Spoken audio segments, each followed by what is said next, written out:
Yan guys, yan, let's eat the lomi for today and 2025. So, napakasarap po yung ating lomi.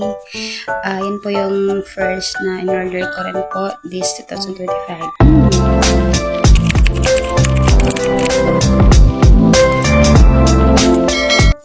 So, ayan po guys, dumating na po yung aking pinabili o pina-order. Nakisoyo lang po ako. Yes, it's lomi.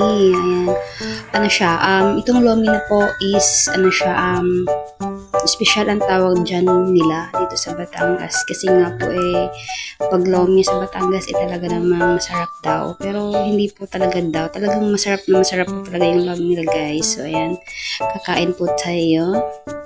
Lagyan po natin ng tuyo with sili kasi masarap siya pag may tuyo at saka maanghang na maanghang po yung ating lomi. Ayan, may mga chichar, may mga sahog-sahog yan, basta marami yan guys. Ano yan, overload special lomi.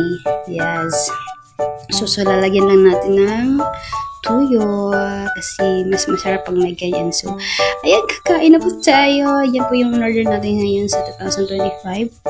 First order na pagkain po, pinasabay ko na rin din kasi nga may bumili, so nagisabay na kami. Ayan, nilagyan ko po ng kanin kasi mas masarap siya pag may kanin para busog-busog po tayo for today guys. So, laki na nga ko, no?